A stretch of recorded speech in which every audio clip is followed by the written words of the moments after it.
श्री संजय सिंह, दोनों ही कह रहे हैं एक दूसरे को। धन्यवाद मान्यवर, आपने एक अत्यंत महत्वपूर्ण बिल पे मुझे अपनी बात कहने का मौका दिया।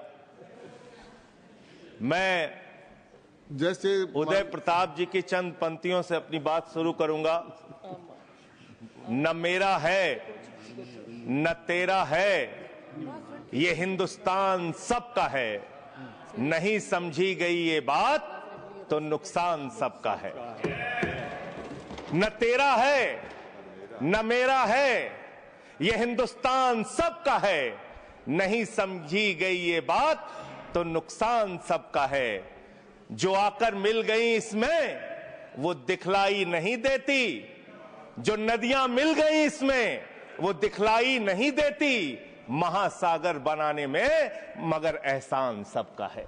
महासागर बनाने में मगर एहसान सबका है। मान्यवर, हम लोग बचपन से एक शब्द सुनते आए, सरकार माई बाप। सरकार माई बाप यानी कि जो सरकार होती है वो लोगों की माई बाप होती है, मां की तरह ख्याल रखती है, पिता की तरह ख्याल रखती है।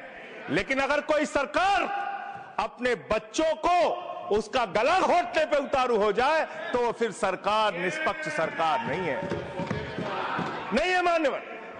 वो सौतेली मां है, वो सौतेली मां है, उसका व्यवहार सौतेला है। और आज आप जो काम कर रहे हैं इस बिल के माध्यम से, आप बाबा साहब डॉक्टर भीमराव अंबेडकर जी के द्वारा लिखे गए संविधान की हत्या कर रहे हैं।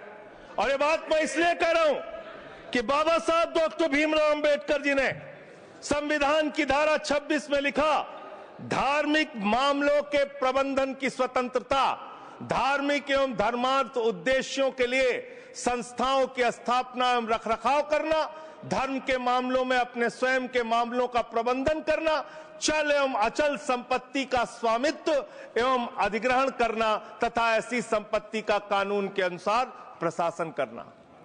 यह अधिकार आपने नहीं दिया, यह अधिकार किसी भारतीय जनता पार्टी के लोगों ने नहीं दिया। यह अधिकार बाबा साहब डॉक्टर भीमराव अंबेडकर जी के द्वारा लिखे गए भारत के संविधान ने दिया मान्यवर। और आप उस संवैधानिक अधिकार को छीन रहे हैं एक गैर संवैधानिक बिल लाके। क्या क्या लिखा इस कानून के अंदर आपने, किस तरीके से आपने इस संविधान की हत्या करने का काम किया। आप बड़ी बड़ी बातें कर रहे हैं। ये सरकार कह रही है कि ये कानून हम मुसलमानों के भले के लिए आ रहे हैं। जब मैं आपसे सुनता हूं तो मुझे लगता है कपिल शर्मा कॉमेडी सर्कस में बोल रहा है। आप मुसलमानों का भला कर रहे हैं, आप मुसलमानों का भला कर रहे हैं। दोनों सदन में एक भी सदस्य, दोनों सदन में सिर्फ एक सदस्य गुलाम अली को छोड़ के एक भी सदस्य आपका मुसलमान नहीं है। आप मुसलमानों का भला कर रहे हैं, आप मुसलमानों का भला कर रहे हैं। पूरी सरकार में एक मंत्री आपका मुसलमान नहीं है, आप मुसलमानों का भला कर रहे हैं। दो नेता अपने घरों में आपने बैठा दिया, मुख्तार अब्बास नकवी, शहनवाज हुसैन, दोनों की राजनीति आपने खत्म कर दी। आप मुसलमानों का भला कर रहे हैं, आप मुसलमानों का भला कर रहे हैं, आप मुसलमानों का भला कर रहे हैं। अरे सुनना सीखो पहले। मान्यवर, मैं इनके इस कानून में क्या क्या लिखा हुआ है, क्या क्या कहा है इन्होंने। बैठ जाए कृपया, गुलाम अली बैठ जाए।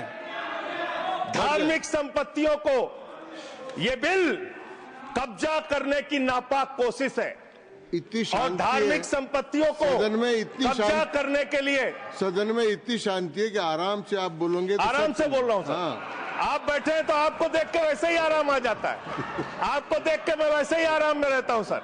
आप जब है आपका संरक्षण है तो आराम से ही बोल रहा हूं। बोलिए। मान्यवर, धार्मिक संपत्तियों को कब्जा करने की एक कोशिश है। इसलिए इस बिल पर न हिंदू को खुश होना चाहिए, न सिख को खुश होना चाहिए, न ईसाई को खुश होना चाहिए, न जैन को खुश होना चाहिए, न बौद्ध को खुश होना चाहिए, क्योंकि नंबर सबका आएगा। और आज वक्फ की संपत्तियां कब्जा करके आप अपने दोस्तों को देंगे, कल गुरुद्वारे की संपत्तियां कब्जा करके आप अपने दोस्तों को देंगे, फिर चर्चों की संपत्तियां कब्जा करके आप अपने दोस्तों को देंगे, फिर बौद्धों की संपत्तियां कब्जा करके आप अपने दोस्तों को देंगे, फिर जैनों की संपत्तियां कब्जा करके आप अपने दोस्तों को देंगे, फिर मंदिरों की जमीनें कब्जा करके आप अपने दोस्तों को देंगे।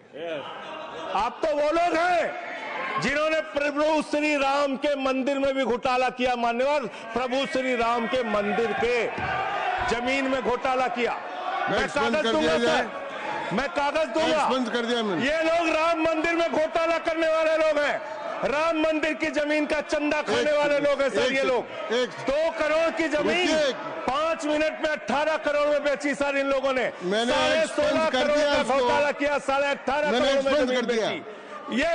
ये राम मंदिर में घोटाला करने वाले लोग हैं सर। मान्यवर, अरे प्रभु श्री राम के नाम का पैसा खाते हो तुम लोग। अरे बैठ जाओ, राम मंदिर का पैसा खाते हो। अरे राम मंदिर में घोटाला करते हो, बैठो। अरे राम मंदिर का चंदा खाते हो। अरे चंदा चोरो बैठो, चंदा चोरो बैठो, चंदा चोरो बैठो, बैठो चंदा चोरो, चंदा चोरो बैठ जाओ। चंदा चोरो तुम लोग चंदा चोरो, चंदा चोरो तुम लोग, चंदा चोरो, चंदा चोरो, चंदा चोरो बैठो। 1 मिनट को प्लीज। चंदा चोरो बैठो। सभापति महोदय, Shri Gajendra Singh ji. Sir, I am not yielding sir, I am not yielding. सदस्य ने चंदा चोरी किया इन्होंने, राम का पैसा खाया, करने वाले प्रभु श्री राम का पैसा खाया सर इन्होंने। राम मंदिर का विषय, राम मंदिर में चंदा चोरी किया इन्होंने। चंदा चोर है सर ये लोग। इन्होंने प्रभु श्री राम का चंदा खाया। कृपया बैठ जाए। चंदा चोरी किया सर। कृपया बैठ जाए। राम मंदिर के संबंध में सर राम मंदिर के संबंध में कहे गए सभी शब्दों को मैं कार्रवाई से निकाल रहा हूं, कार्रवाई से निकाल दिए। 2 करोड़ की जमीन 18.5 करोड़ में खरीदी इन लोगों ने। 2 करोड़ की जमीन अयोध्या में 18.5 करोड़ में खरीदी। मान्यवर, आपने कहा कि इससे आप पिछड़े मुसलमानों का भला करने जा रहे हैं। सुनने में बहुत अच्छा लगता है कि आप पिछड़े मुसलमानों का भला करने जा रहे हैं। आपने इसमें कहा कि आप महिलाओं का भला करने जा रहे हैं। सुनने में बहुत अच्छा लगता है कि आप महिलाओं का भला करने जा रहे हैं, लेकिन ये सरकार, और यहां पे इस समय मंत्री जी नहीं है, मैं उनसे पूछना चाहता हूं, आप देश को और सदन को गलत जानकारी क्यों दे रहे हैं? मान्यवर, 2013 के वक्फ बिल में जो भारतीय जनता पार्टी की सहमति और सहयोग से पास हुआ, उसमें भी महिलाओं के लिए आरक्षण था। मना कर दीजिए कि नहीं था, मना करिए कि हम गलत बोल रहे हैं। मान्यवर, मंत्री जी ने कहा 1 करोड़ सुझाव आया। मैं आपसे पूछना चाहता हूं, कितने करोड़ ईमेल आए, कितने करोड़ पत्र आए, कितने करोड़ सुझाव आए? पूरे देश को जानकारी दीजिए, और मैं आपको दावे के साथ कह सकता हूं, जब पूरा सच सामने आएगा तो देश को पता चलेगा कितने लोग इस बिल के विरोध में थे, कितने लोग इस बिल के समर्थन में थे। मैं जेपीसी का सदस्य था मानवर, मैं कह रहा हूं आपसे लाइए। और आप पिछड़े मुसलमानों का भला करना चाहते हैं? मैं आपसे हाथ जोड़कर निवेदन करता हूं, विनती करता हूं, और हमारे जो मित्र उधर भी हैं, अगर आप मेरी बात से सहमत हैं तो समर्थन करना। समाज में छुआछूत को, बीमारी को मिटाने के लिए चलिए उठाते हैं कदम, और अगले सत्र में एक बिल लेके आइए। जितने भी हिंदुओं की कमेटियां हैं, ट्रस्ट है, बोर्ड है, उन सारे ट्रस्ट और कमेटियों में 80% आरक्षण दलित, आदिवासी और पिछड़े हिंदुओं को दीजिए। मैं समर्थन करूंगा आपका, माला पहनाऊंगा आपको। आप पिछड़ों का भला करने की बात करते हैं, आप दलितों का भला करने की बात करते हैं।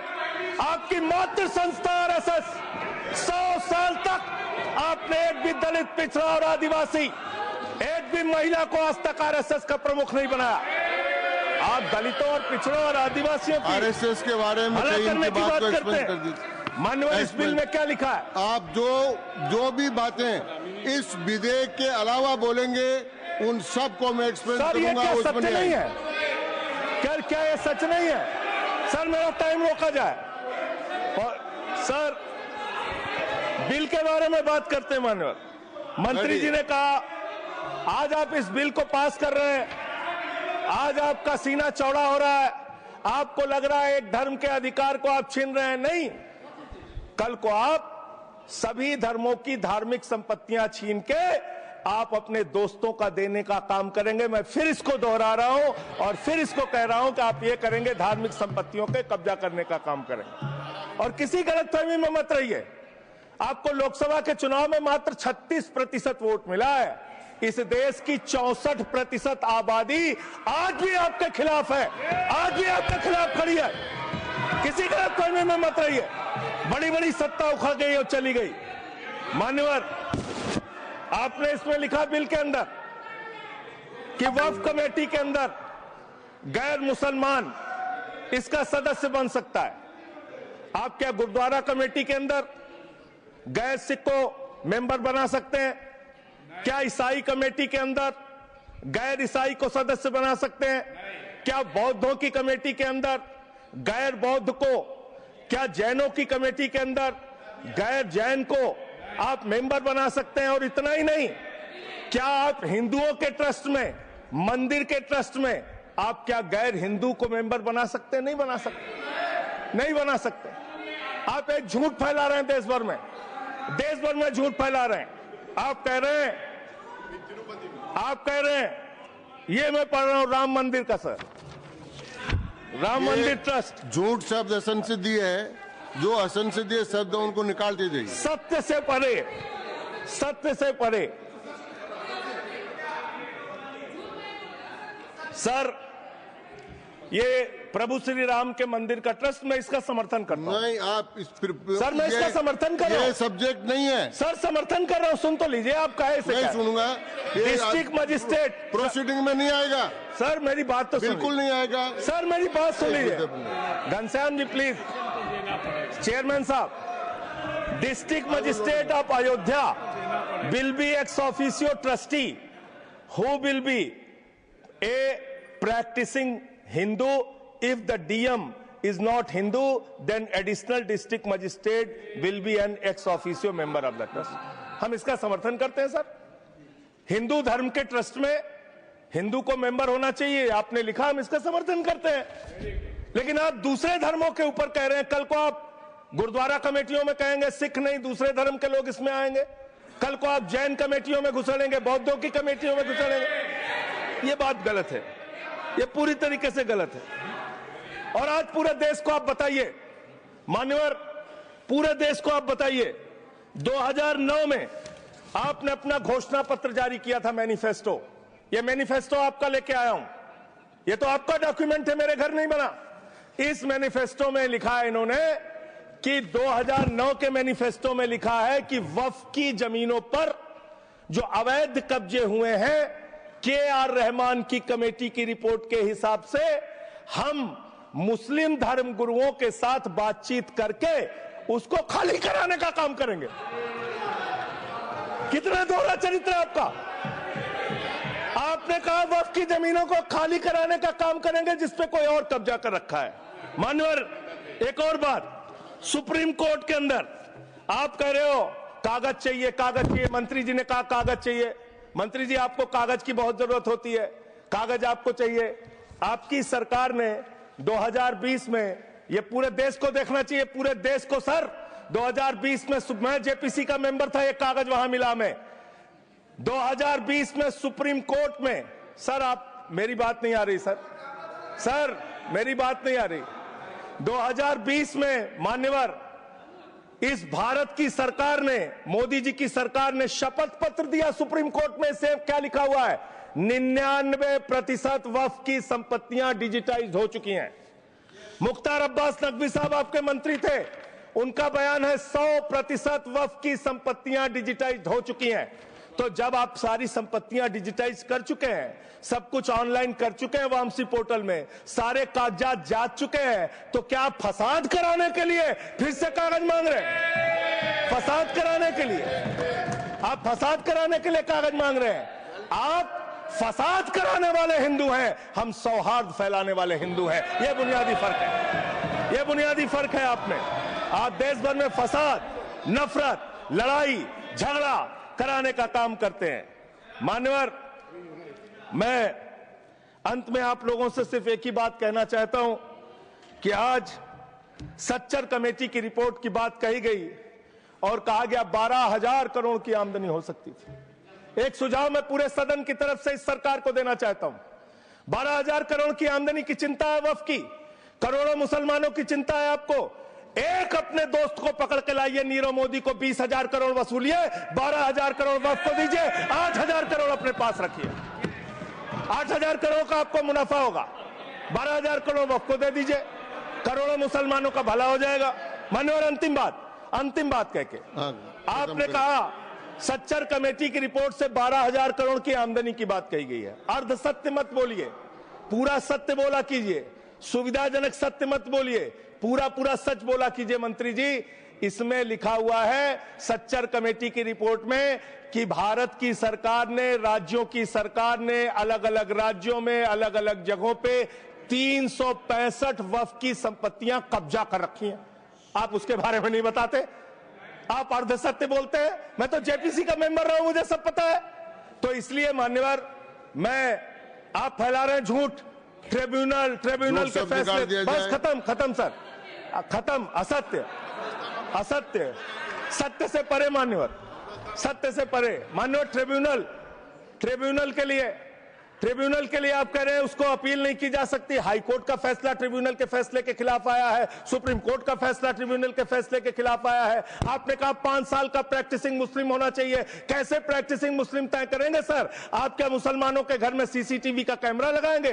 कौन नमाज पढ़ रहा है, कौन नमाज नहीं पढ़ रहा है, कौन मुसलमान है, कौन मुसलमान नहीं है? आपने मान्यवर ऐसे प्रावधान इसमें रखे हैं जो बड़े अजीब हैं, जो अपने आप में ये बताते हैं कि आपकी मंशा सिर्फ देश में झगड़ा कराने की है, नफरत फैलाने की है, फसाद कराने की है। आपकी मंशा कहीं भी मुसलमानों का या किसी वर्ग का भला करने की नहीं है। बस एक अंतिम बात कह के अपनी बात समाप्त करूंगा। ये काम आपने देश के अंदर बहुत अच्छा शुरू कर दिया। आप एक काम करते हैं, देखो मुसलमानों को ठीक कर रहा हूं, दूसरी तरफ महंगाई बढ़ रही है, नुकसान हिंदुओं का।